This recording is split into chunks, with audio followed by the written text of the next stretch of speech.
तो आज हम लोग पढ़ेंगे अध्याय 18 आपके मानव शारीर की इकाई से तीसरा पाठ। ठीक है, उसका नाम है शरीर द्रव तथा परिसंचरण।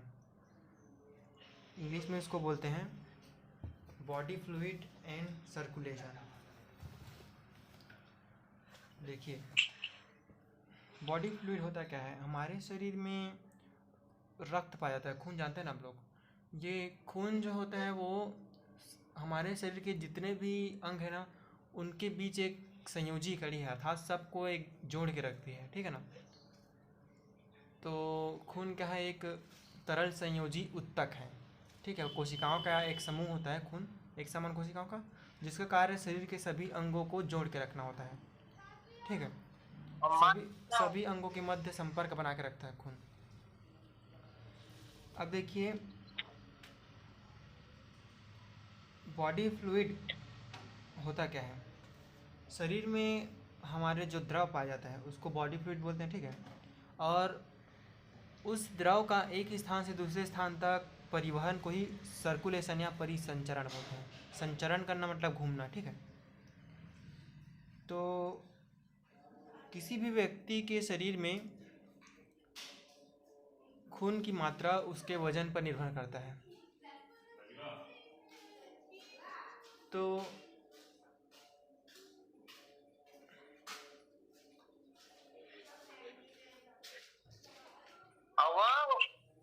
माइक बंद कर लो अपना यार,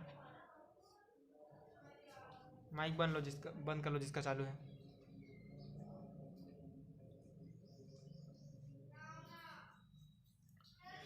तो शरीर द्रव में मुख्यतः जो चीज़ है, तो आपको पता चल गया कि किसी भी व्यक्ति में उसका वजन ही तय करता है कि उसके शरीर में कितना खून रहता है। एक आम स्वस्थ व्यक्ति के शरीर में, जिसका वजन लगभग 60 से 65 किलोग्राम होता होगा, 5 से 6 लीटर खून पाया जाता है। ठीक है, और खून का कार्य क्या होता है। जितने भी भोजन से बचित पोषक तत्व होते हैं, भोजन से मिलने वाले पोषक तत्व, उनको शरीर के सभी अंगों तक पहुंचाता है। और शरीर के सभी अंगों से जितने भी अवशिष्ट पदार्थ होते हैं, जो वेस्ट मटेरियल होते हैं, उनको शरीर से बाहर ले जाने के लिए, उत्सर्जित करने के लिए भी इकट्ठा करके लाता है। और गैसों का परिवहन भी, ऑक्सीजन, कार्बन डाइऑक्साइड का आदान प्रदान भी खून ही सभी अंगों और फेफड़ों के बीच करता है। ठीक है, तो मुख्यतः शरीर में जो द्रव होता है उसमें रुधिर होता है। ठीक है, तो रुधिर को इंग्लिश में ब्लड कहते हैं। ब्लड क्या है, एक विशेष तरह से जो ऊतक है। इसमें ब्लड केवल एक लिक्विड ही है। इस लिक्विड में अलग अलग प्रकार के लिक्विड का मिक्सचर होता है। मतलब वो एक सिंपल पानी जैसा नहीं रहता वो ना। मान लीजिए पानी और दूध जैसे दो चीज़ों को मिला दिया जाए, वैसे ही खून भी अलग अलग चीज़ों से मिलकर बना रहता है। ठीक है, तो उसमें पहला चीज़ जो होता है, खून में पाया जाने वाला पहला जो द्रव होता है वो होता है प्लाज्मा। ठीक है, वो मिक्स होता है प्लाज्मा उसमें। तो प्लाज्मा होता क्या है, प्लाज्मा एक ऐसा द्रव होता है जो पीले काले रंग का एक तरल पदार्थ होता है, खून के अंदर रहता है। वो दिखता नहीं पीला, पर वो कुछ कम मात्रा में रहता है, इसलिए ना कम मात्रा कहने का मतलब पीला उतना नहीं रहता, उसका कलर थोड़ा कम पीला रहता है। ठीक है, ये पाया जाता है। और जितना भी खून रहता है उसका 55% भाग केवल प्लाज्मा होता है उसमें।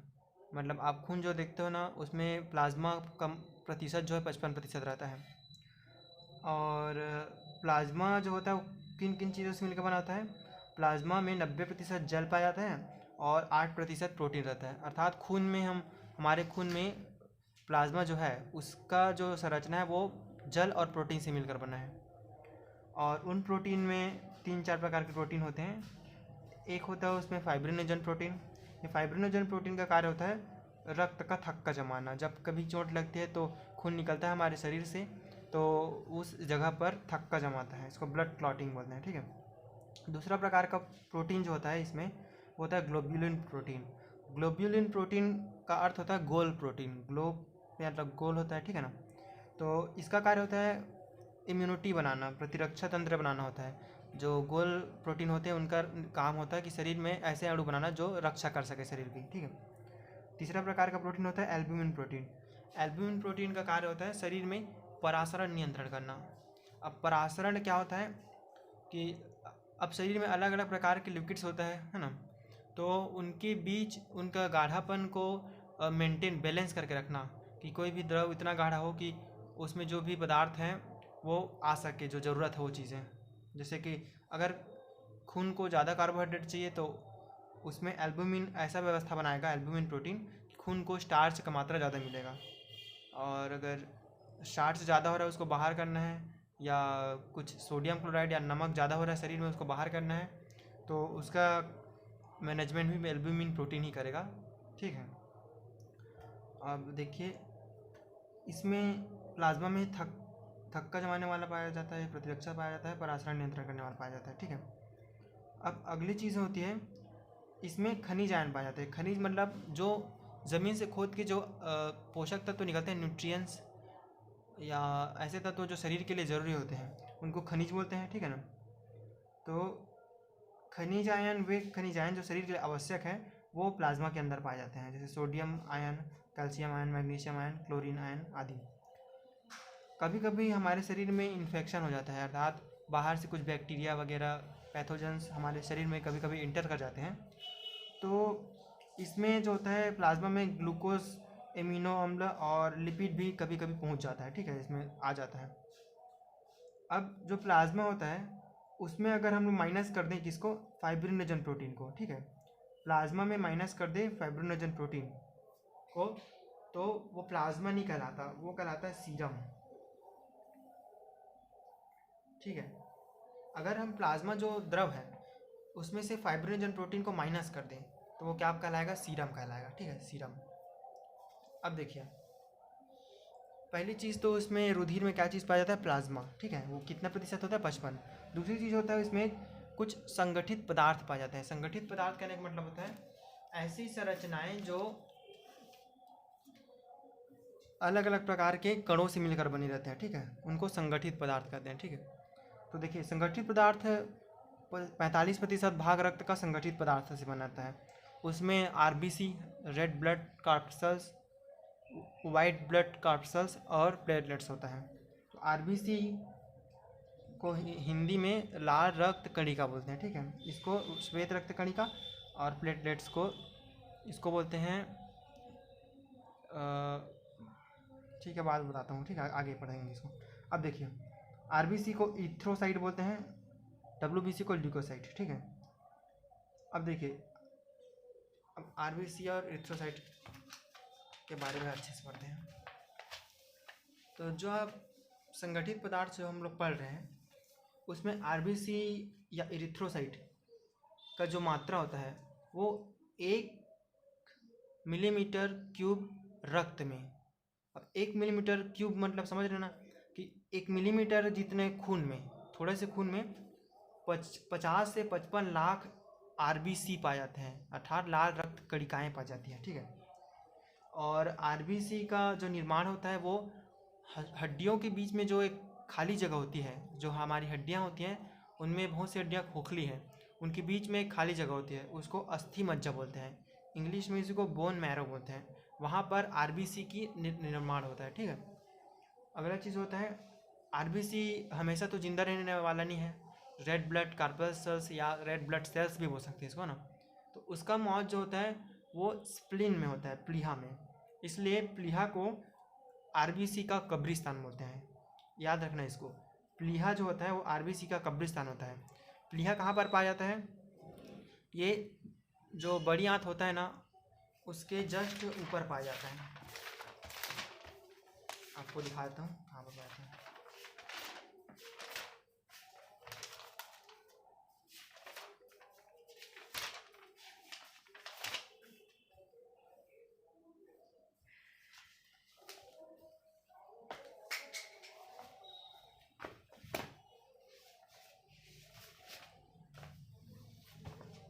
ठीक यहाँ पर रहता है प्लीहा। ठीक है, यहाँ पर। अब देखिए आरबीसी का निर्माण पता है कहाँ होता है, इसकी मृत्यु भी पता है कहाँ होता है। ठीक है। अब देखिए कि आरबीसी में अगर आरबीसी एक कोशिका है, रेड ब्लड सेल्स या कार्पसल्स है ना, तो उसमें केंद्रक उपस्थित नहीं होता। जो मनुष्य का जो आरबीसी होता है उसमें केंद्रक नहीं होता, ठीक है ना। अब देखिए, एक जो खून होता है वो उसका 100 ml जो होता है, खून के 100 ml में लगभग 12 से 16 ग्राम हीमोग्लोबिन पाया जाता है। हीमोग्लोबिन क्या है? आरबीसी को लाल रंग देने वाला जो वर्णक है, वर्णक मतलब कलर करने वाला पिगमेंट, ठीक है, वो हीमोग्लोबिन होता है। तो 100 ml जो रक्त होता है, तो एक स्वस्थ व्यक्ति में 100 ml रक्त में आरबीसी या हीमोग्लोबिन की मात्रा 12 से 16 ग्राम होगा, ठीक है। अब इसका कार्य क्या है? आरबीसी का मुख्य कार्य होता है ऑक्सीजन का परिवहन करना, ठीक है। और एक आरबीसी जब बन जाता है बोन मैरो में तो 120 दिन बाद वो खत्म होता है, अर्थात उसका जीवन काल जो है वो 120 दिन है और प्लीहा में ख़त्म हो जाएगा, ठीक है। अगला देखिए WBC, वाइट ब्लड कार्पसल्स, ठीक है। WBC जो होता है उसको ल्यूकोसाइट भी बोलते हैं, अर्थात रंगहीन रक्त कणिका, ठीक है, रंगहीन रक्त कणिका। इसकी संख्या 1 मिलीमीटर क्यूब रक्त में, थोड़े से ब्लड में, ठीक है, 6 से 8 हज़ार रहती है। इसका निर्माण लिम्फ नामक एक ग्रंथि होता है उसमें होता है, ठीक है। और थाइमोसिन ग्लैंड या थायराइड ग्लैंड होता है उसके आसपास एक थाइमोसिन ग्लैंड पाया जाता है, ठीक है, उसमें भी इसका निर्माण होता है। अगला चीज़ है कार्य। WBC का कार्य होता है शरीर में जितने भी अगर रोगाणु वगैरह इंटर कर जाते हैं, अर्थात इन्फेक्शन करते हैं शरीर को, तो उनको ख़त्म करने का कार्य WBC करता है, ठीक है। इसमें केंद्रक पाया जाता है, मनुष्य के WBC में केंद्रक पाया जाता है, ठीक है। अब WBC जो होता है वो भी ना 2 प्रकार के कणों से मिलकर बना होता है। एक जो होता है उसको ग्रैन्युलोसाइट बोलते हैं, एक को एग्रेन्युलोसाइट। ग्रैन्युलोसाइट जो होता है उसको कणिका युक्त बोलते हैं, ग्रैन्यूल्स मतलब कणिका, एक ग्रैन्यूल मतलब कणिका विहीन। तो ये कण से मिलकर बना होता है और एक अकणिका से, ठीक है। तो जो ग्रैन्युलोसाइट होता है उनमें 3 चीज़ें मुख्यतः पाई जाती है, न्यूट्रोफिल्स, बेसोफिल्स और इओसिनोफिल्स। तो ग्रैन्युलोसाइट जो कण होते हैं उनमें 3 प्रकार के कण पाए जाते हैं, ठीक है ना। तो आइए देखते हैं इनका कार्य क्या होता है।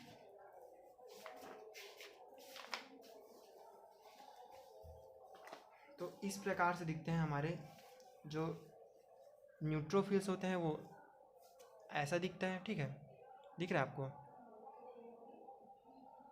ये न्यूट्रोफिल्स है ना, वो ऐसा दिखता है। देखिए इसमें 3-4 गोले दिख रहे हैं ना इस लाइन में, तो ये न्यूट्रोफिल्स है, ठीक है। अगली चीज़ है इसमें बेसोफिल्स। बेसोफिल्स ऐसा दिखता है जिसमें बहुत सारे दाने दाने दाने दाने होते हैं ना, उसको बेसोफिल कहते हैं। और होता है इओसिनोफिल्स। इओसिनोफिल्स जो होता है चांद जैसा रहता है, ईयरफोन जैसा, ठीक है, इसलिए इओसिनोफिल्स, इओसिनोफिल्स ईयरफोन जैसे दिख रहे हैं ना, इसलिए इसको इओसिनोफिल्स, ठीक। इस प्रकार इसकी संरचनाएं पाई जाती है। अब देखिए न्यूट्रोफिल्स, बेसोफिल्स और इओसिनोफिल्स ग्रैन्युलोसाइट हैं, सभी वे कण हैं, है ना। तो ये जो कण हैं उनका कार्य अलग अलग क्या होता है। जो न्यूट्रोफिल्स होता है वो ग्रैन्युलोसाइट का लगभग मतलब पूरे WBC का 65% भाग न्यूट्रोफिल्स से बना होता है। इसका कार्य होता है जो हानिकारक जो जीव बैक्टीरिया वगैरह हमारे शरीर में प्रवेश करा गया है उसका भक्षण करना, उसको ख़त्म करना, ठीक है। बेसोफिल्स में 3 प्रकार के हार्मोन्स निकलते हैं या 3 प्रकार की लिक्विड्स निकलते हैं। बेसोफिल जो होता है ना, इसके अंदर से 3 प्रकार के लिक्विड निकलती है बेसोफिल के अंदर से, ठीक है।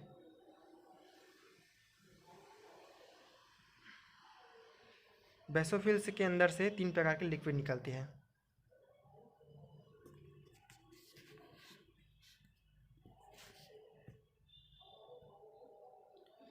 ये बेसोफिल जो है उसके अंदर से 3 प्रकार के लिक्विड निकलेंगे। उसमें से एक होता है हिस्टामिन। जब भी हमारे शरीर में कोई भी एलर्जी होती है तो हिस्टामिन उसके लिए जिम्मेदार होता है। अगर हमारे नाक में एलर्जी हो रहा है तो मतलब हमारे नाक के अंदर हिस्टामिन नामक एक लिक्विड निकल रहा होगा। लिक्विड वो जो बाहर निकलता है उसको नहीं बोलते, वो नाक के ग्लैंड्स में निकल रहा होता है हिस्टामिन, है ना। और हिपैरिन जो होता है वो खून के अंदर पाया जाने वाला एक ऐसा पदार्थ है, ऐसा लिक्विड है जो खून को शरीर के अंदर थक्का बनने से रोकता है। अब उसमें देखो फाइब्रिनोजन थक्का बनने के लिए जिम्मेदार है, तो उसको एक्टिव नहीं होता जब शरीर के अंदर होता है। तो क्यों? क्योंकि उसको जो हिपैरिन होता है वो डीएक्टिव करके रखता है, उसको ना एक्टिव होने नहीं देता हिपैरिन। अगर आप जैसे ही खून को बाहर निकालते हो तो वो हवा के संपर्क में आता है, जिससे हिपैरिन ख़त्म हो जाता है और उसमें थक्का जमने लगता है। ठीक है, अब देखिए अगला चीज़ होता है जो बेसोफिल के अंदर से निकलता है, वो होता है सीरोटोनिन। सीरोटोनिन का कार्य होता है निद्रा लाना, अर्थात अगर आप कहीं गुस्से में हैं और आपके दिमाग में बहुत ज़्यादा तनाव आ रहा है या टेंशन आ रहा है, तो सीरोटोनिन का इंजेक्शन जो होता है वो इंसान को निद्रा ला देता है और उसके दिमाग को शांत कर देता है। जब हम लोग बहुत खुश होते हैं तो निद्रा नहीं, शांत भी करता है ना, याद रखना, खुशी देता है एक प्रकार से बोले तो सीरोटोनिन। जब हम लोग बहुत खुश होते हैं ना तो हमारे दिमाग से सीरोटोनिन निकलता है जो दिमाग को एक शांति प्रदान करता है। ठीक है, अब देखिए अगला चीज़ होता है इसमें इयोसिनोफिल्स। इयोसिनोफिल जो ईयरफोन जैसा दिख रहा था, उसका कार्य होता है एंटी एलर्जी।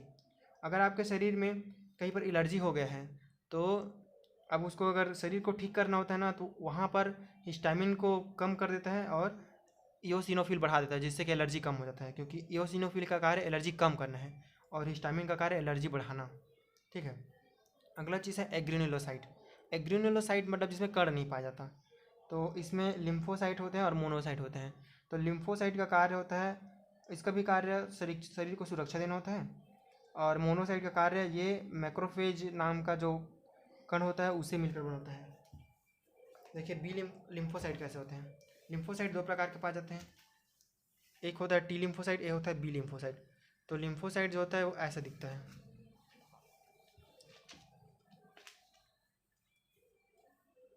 ये टी लिम्फोसाइट है, ये बी लिम्फोसाइट है। ठीक है, तो ये मोनोसाइट है या मैक्रोफेज बोलते हैं इसको, लिम्फोसाइट भी बोलते हैं। ठीक है, ये मोनोसाइट का बनता है। इसका कार्य होता है, इसका कभी कार्य भक्षाणु होता है, मतलब जो हानिकारक जो कण होते हैं हमारे शरीर में प्रवेश कर जाते हैं, बैक्टीरिया, अदर प्रोटोजोआ, इनको ख़त्म कर देता है।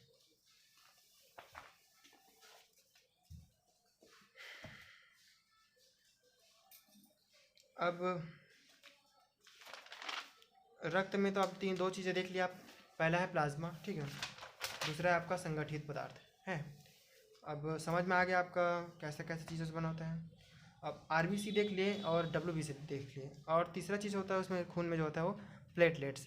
प्लेटलेट्स को पट्टिकाणु बोलते हैं हिंदी में। ठीक है, इसमें इसको थ्रोम्बोसाइट नाम से भी जाना जाता है, थ्रोम्बोसाइट्स, है ना। तो इसका कार्य क्या होता है, ये अस्थि मज्जा के अंदर ये भी बनता है जहाँ आरबीसी बनता है, पर वो मेगाकैरियोसाइट नाम की कोशिका से बनेगा, ये बनेगा वो प्लेटलेट्स मेगाकैरियोसाइट, याद रखना है आपको। ठीक है, मेगाकैरियोसाइट, इसकी संख्या 1.5 से 3.5 लाख होता है हर एक मिलीमीटर क्यूब में। ठीक है, खून के, और इसका कार्य होता है थक्का जमाना। ठीक है,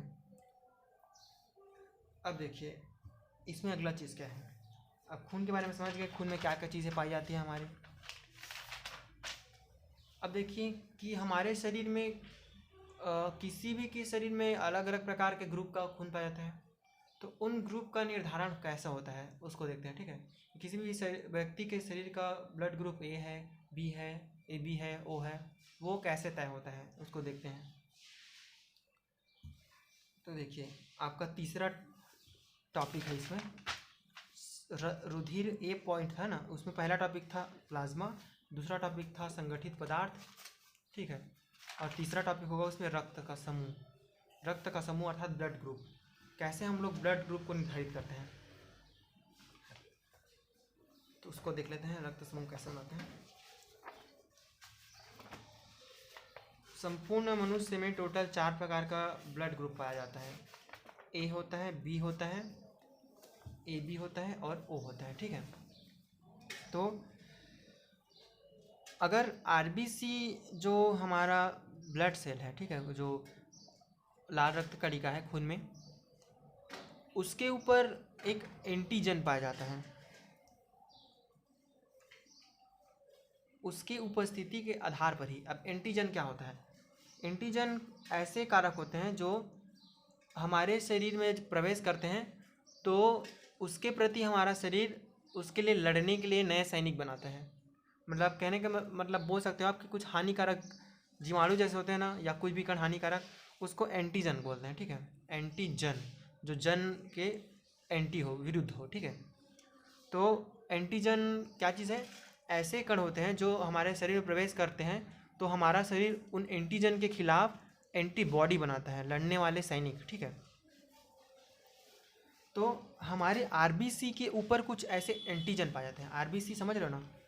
आरबीसी आपका ये है लाल रतकड़ी का, ठीक है।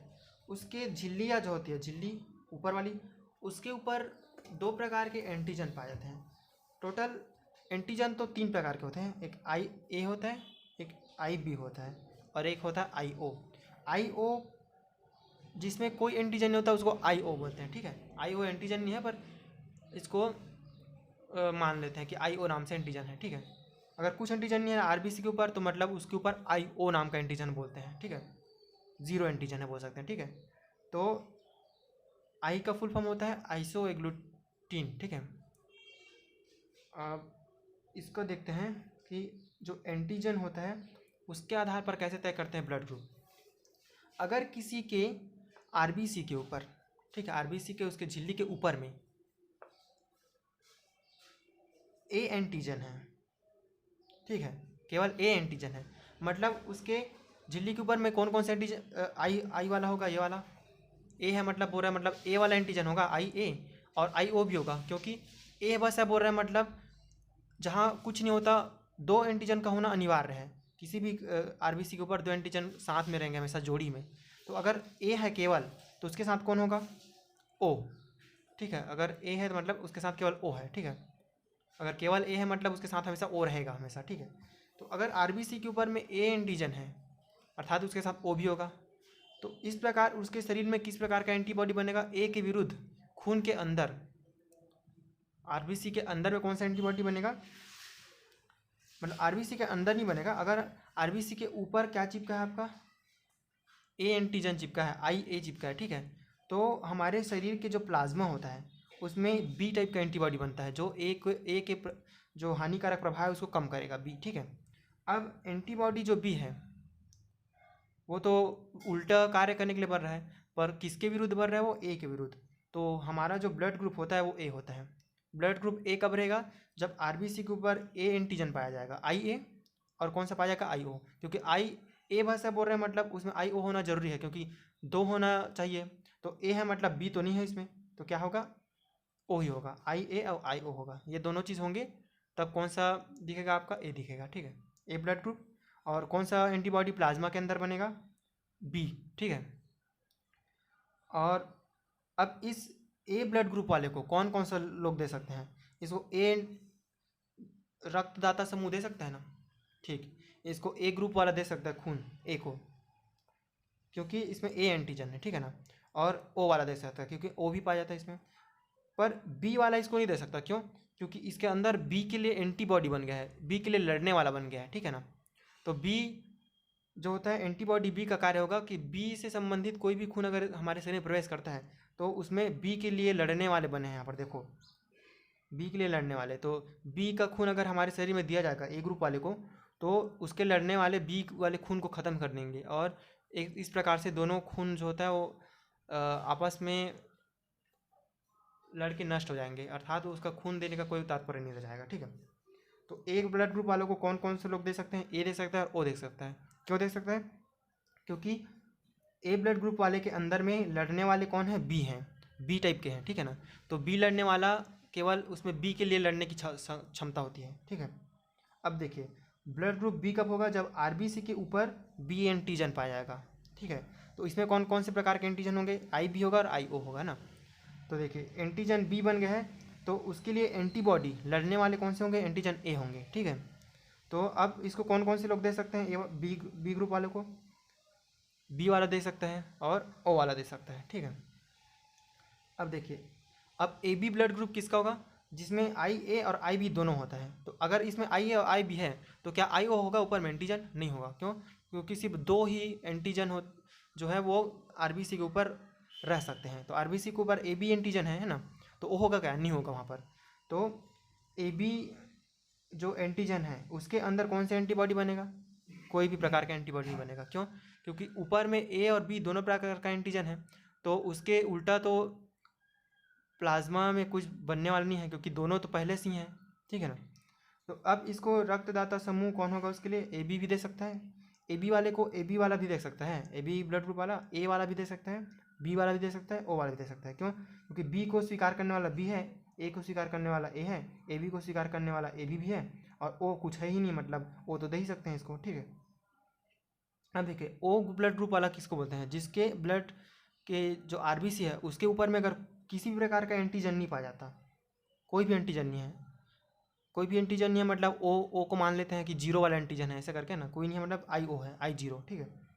तो उसमें अब एंटीबॉडी कैसा बनेगा, क्योंकि अब यहाँ पर कुछ एंटीजन नहीं है, इसलिए ए और बी दोनों एंटीबॉडी बन जाएंगे, क्योंकि कुछ नहीं है, ठीक है ना, इसलिए कुछ तो चाहिए उसके लिए लड़ने वाले, ठीक है। अगर किसी पास ए पहले से है ए वाला, तो बी वाला बन जाएगा, अगर बी पहले से है तो बी ए वाला बनेगा। देखो तो ये पहले से होता है, ये बनता है, ठीक है। तो जो पहले से होता है ना, उसके आधार पर ब्लड ग्रुप तय करते हैं। अगर किसी भी प्रकार का उसमें नहीं है तो वो ओ ब्लड ग्रुप होगा, ठीक है ना। और ओ ब्लड ग्रुप वाला में कौन सा एंटीजन एंटीबॉडी बनेंगी, ए और बी, और इसको कौन दे सकता है, ओ वाले को केवल ओ दे सकता है। क्यों? क्योंकि इसमें ए और बी दोनों प्रकार के लड़ने वाले हैं। अगर ए उसको देगा तो ए से लड़ेगा, बी उसको देगा तो बी से लड़ेगा, अगर ए बी देने की कोशिश करेगा तो ए बी लड़ेगा, ठीक है ना। तो इस प्रकार कोई भी ब्लड ग्रुप वाले व्यक्ति इस ओ वाले को नहीं दे सकता, केवल कौन दे सकता है, ओ को। तो आप यहाँ एक चीज़ देख के बता सकते हो कि ए बी ब्लड ग्रुप जो रहता है उसको सभी लोग ब्लड दे सकते हैं, ठीक है ना, पर जो ओ ब्लड ग्रुप होता है उसको केवल ओ दे सकता है, ठीक है। क्योंकि ए बी ब्लड ग्रुप जो होता है उसमें लड़ने वाले कोई नहीं है, जबकि ओ जो ब्लड ग्रुप है उसमें लड़ने वाला ए और बी दोनों टाइप का है, तो ना उसको ए दे सकता है, ना बी दे सकता है, ना ए बी दे सकता है, केवल ओ ही दे सकता है। क्लियर हो गया आपका ब्लड ग्रुप कैसा निर्धारण होता है, ठीक है।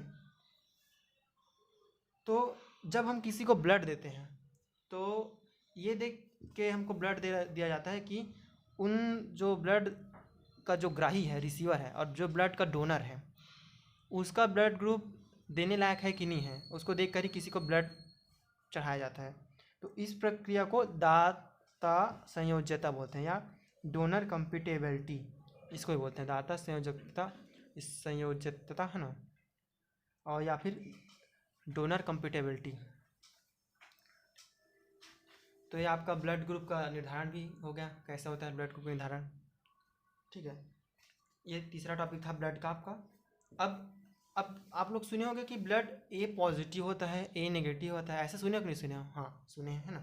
तो पॉजिटिव और नेगेटिव कब बोलते हैं, देखिए अगर आरबीसी के ऊपर ये एंटीजन ए बी है या नहीं है ना, वो तो ठीक है, पर अगर उसमें आर एच नाम का एक अगर फैक्टर होता है, आर एच नाम का भी कुछ कण होते हैं, ठीक है, आर एच कण बोलते हैं उसको, ठीक है, आर एच समूह या आर एच ग्रुप बोलते हैं। अगर किसी व्यक्ति में आर एच ग्रुप उपस्थित है तो उसको पॉजिटिव बोला जाएगा, ठीक है, और उसमें आर एच अगर नहीं पाया जाता तो उसको नेगेटिव बोला जाएगा।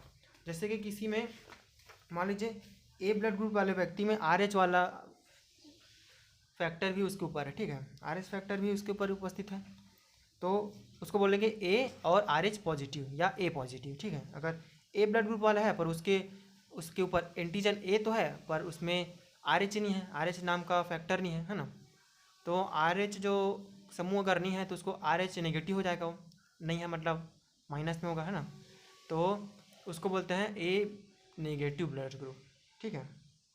नेगेटिव का संबंध आर एच से होता है, ठीक है।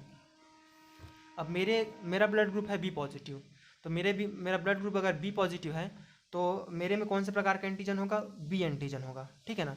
और आर एच फैक्टर होगा कि नहीं होगा, हाँ आर एच फैक्टर है इसलिए पॉजिटिव प्लस में, है ना, तो मेरा बी पॉजिटिव है, मतलब बी एंटीजन होगा, और मेरे प्लाज्मा में कौन से प्रकार का एंटीबॉडी बन रहा होगा, ए प्रकार का। तो मुझको कौन कौन दे सकता है ब्लड ग्रुप, बी वाला दे सकता है और ओ वाला।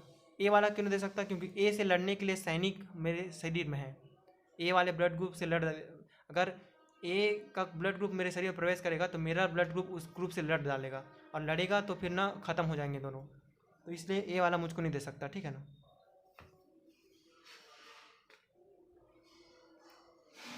अगर हम लोग अलग अलग ग्रुप का ब्लड चढ़ाएंगे तो एक समस्या तो दो आरबीसी ख़त्म हो सकता है, ठीक है, और दूसरा होता है रक्त स्कंदन भी नहीं होगा ना, प्लेटलेट्स भी ख़त्म हो जाएंगे उसके कारण से, ठीक है। अब आर एच फैक्टर समझ लेते हैं। आर एच प्लस प्लस कौन होगा, जिसमें पाया जाएगा पॉजिटिव कौन होगा, जो जिसमें RH पाया जाएगा। जिसमें RH नहीं पाया जाएगा वो RH नेगेटिव होगा। तो इसको रीसिस फैक्टर बोलते हैं। RH का फुल फॉर्म होता है रीहिसिस फैक्टर या रीहिसिस ग्रुप। तो ये RH एंटीजन एक बंदर में खोजा गया था जिसका नाम था रीसेस बंदर, ठीक है ना, इसलिए उसको RH फैक्टर बोलते हैं। अब RH जिसमें पाता है उसको RH पॉजिटिव, जिसमें नहीं पाता उसको RH नेगेटिव। अगर किसी प्रेग्नेंट फीमेल या प्रेग्नेंट वुमन जो होती है उसका ब्लड ग्रुप अगर RH नेगेटिव रखता है, ठीक है, अगर एक विशेष प्रकार की RH अयोग्यता है ना, अगर एक गर्भवती महिला के ब्लड ग्रुप नेगेटिव है, ठीक है, जैसे कि A नेगेटिव मान लीजिए, और उसके जो पेट में जो बच्चा पल रहा है उसका अगर पॉजिटिव है, मान लीजिए A पॉजिटिव है या B पॉजिटिव जो भी है ना, पॉजिटिव है, अर्थात माँ में RH नहीं पाया जाता और मान लीजिए बच्चे में RH है, तो जब डिलीवरी का समय होता है, जब जब बच्चे को शरीर से बाहर निकालते हैं, तो उस समय माँ का खून अगर बच्चे के खून से अगर टकरा गया, ठीक है, अर्थात अगर कहीं उसमें मिल गया खून, ठीक है, जब बच्चे को बाहर निकालते हैं तो उसको प्लेसेंटा को काटते हैं ना, एक पाइप जैसा होता है बच्चे और माँ के बीच है ना, उसको काटते हैं, तो पाइप के बाहर तो माँ का खून होता है पर पाइप के अंदर बच्चे का खून होता है ना, मतलब पाइप शरीर के अंदर में ना बच्चे का खून होता है। तो अगर बच्चे का शरीर RH पॉजिटिव है, मतलब उसमें RH फैक्टर पाया जाता है, ठीक है, और माँ का शरीर RH नेगेटिव है, तो अगर डिलीवरी के समय अगर दोनों का खून अगर मिक्स हो जाएगा तो बच्चे के RBC ख़त्म हो सकता है, ठीक है, उसके जो लाल रक्त कणिका हैं उनमें उनको बहुत ज़्यादा हानि हो सकती है। एक साथ तो पूरा ख़त्म नहीं होगा पर धीरे धीरे करके उसका RBC जो होता है नष्ट हो जाएगा, ठीक है। तो ऐसा इसलिए होता है क्योंकि अब देखिए माता का खून में RH नहीं पाया जाता, पर RH पॉजिटिव वाला अगर उसके खून को अगर टच करता है, बच्चे का RH पॉजिटिव वाला खून, तो उसके शरीर में RH के लिए, RH जो पॉजिटिव है उसके लिए लड़ने वाले तैयार हो जाएंगे। तो लड़ने वाले का कार्य क्या होता है, सामने वाले को मारना। तो अब माँ के जो शरीर में RH प्रतिरक्षी बने हैं वो बच्चे को अटैक, उसके खून पर अटैक कर देंगे, ठीक है, आगे बढ़ने लगेगा। और इस प्रकार जो बच्चा होगा उसमें रक्त अल्पता हो जाएगा। रक्त अल्पता का अर्थ होता है एनीमिया, मतलब खून की कमी, बच्चे में RBC की कमी हो जाएगी और हो सकता है उसको पीलिया हो जाए। तो आप देखते हैं कि इंडिया में बहुत से ऐसे ग्रामीण क्षेत्र हैं जहाँ पर ना बच्चों का जो डिलीवरी होता है वो एक क्लिनिकल और जो एकदम हाईली क्वालिफाइड लोग नहीं करते, ठीक है, वो उसको सामान्यतः, क्योंकि यहाँ डॉक्टर लोगों की उतनी उपलब्धता नहीं है, तो यहाँ पर डिलीवरी जो होता है गाँव में उपस्थित दाई वगैरह ही कर देते हैं ना, तो उनको इन सब चीज़ के बारे में ज़्यादा नॉलेज नहीं रहता कि RH negative RH positive donor compatibility कैसा होता है ऐसे करके।